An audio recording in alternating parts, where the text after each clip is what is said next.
Hello, everybody. Today we will be going through CINAHL Complete advanced features, which include creating an EBSCO account, reviewing your search history, and using your search history to further your research. So first things first, we're at the Trinity A through Z databases website. We're going to scroll down to CINAHL Complete under popular databases. And once we're here, this is what you would normally see if you do not sign into your EBSCO account. It's probably what you're used to seeing. So to create an EBSCO account, which is not the same as your Moodle, but it could be if that's what you wanted to make it, you would click Sign In. Once you click Sign In, if you already have an EBSCO account, go ahead and sign in. But if you need to sign up, you would click Sign Up at the top, fill out this form, and then finally click Create an Account. There are several benefits to having an EBSCO account. One of them is you can sync with your mobile app. So if you download the EBSCO mobile app on your phone or your tablet, you can sync all your research onto that app. Secondly, you can download ebooks within EBSCO databases. There are several ebooks that we have available that you can download and read in your leisure, and you can do that if you have an EBSCO account. Finally, well, not finally, but you can also create projects and keep your research organized by creating the account. And finally, you can save your research, which is what we will be going over today. So once you make your EBSCO account, go ahead and click Create Account, but I already have one, so I'm going to go ahead and log in. Whoops.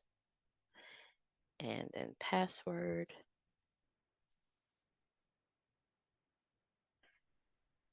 Okay. So this is how it will look once you log in. And one of the things that we are going to do, like we have done in the last two videos, is just perform a basic search. Since we've been doing the same search this whole time, let's just go ahead and type in heart attack and women. And we're just going to click search, basic search. We got our normal around 6,000 results.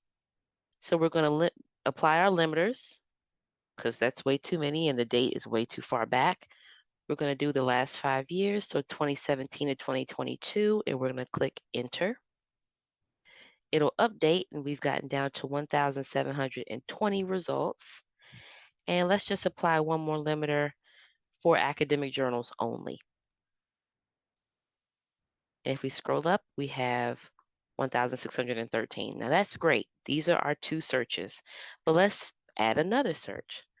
Let's say we're also interested in stroke and women. So let's just click the second one because we want stroke or cerebrovascular accident or CVA in women. We're going to click search. And our limiter from our previous search is still applied. So it's still from 2017. And I believe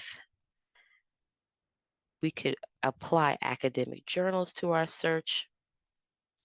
So we have searched for two different things, stroke in women and heart attack in women. And you're saying, why does this matter? Because this is how you can review your search history. So right here, you just click search history. And this is your search history. So we can see everything that we have searched within this time frame. So first thing we did was heart attack in women. We had 6,000, a little over 6,000 results, and we didn't have any limiters. Our second search was heart attack in women, but we had limiters. So this is why we have fewer results. Our final search was stroke in women, where we applied limiters and we had 3,000 results because the 2017 to 2022 was already applied from our previous result. So you're saying, what do I do with this? Why do I care? Well, you can combine searches. Say you are only interested in searching heart attack in women and you want to search for stroke in women. There are two things you can do. You can combine these searches with the Boolean operator and, which means the database will find everything that has heart attack and women and stroke in women, or you can combine it using the Boolean operator or. This will find everything that has heart attack in women or stroke in women, meaning that one of these will be eliminated depending. So let's just search with and. To do that, you would click these two search sets, I'm sorry, and then click search with and. And when you scroll down, this is our result. So we have 573 results by combining those two searches. Let's say you want to save this because you have to run out, you're on your way somewhere and you say, you know what, let me just save my searches. What you would do is click Save Searches. And since you are already logged into your account, you can type in the name of your search. You can pick whatever name you want, a description, the date is already created. Also, the database that you're in is already selected. So if let's just say you're an academic search ultimate, that would already be highlighted. But of course, we are in CINAHL Complete.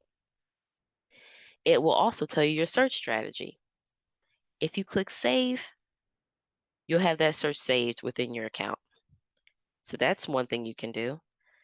Another thing you can do is just print your search history. So when you click Print Search History, which I don't think you'll be able to see if I were to click it based on how I'm sharing my screen, you will get a pop-up screen that has a printable list of all of these search sets.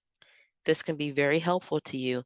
Let's just say you forgot your EBSCO account login and you don't want to go through the process of getting the password.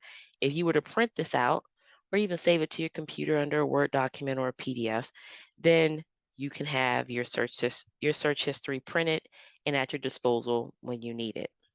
Okay?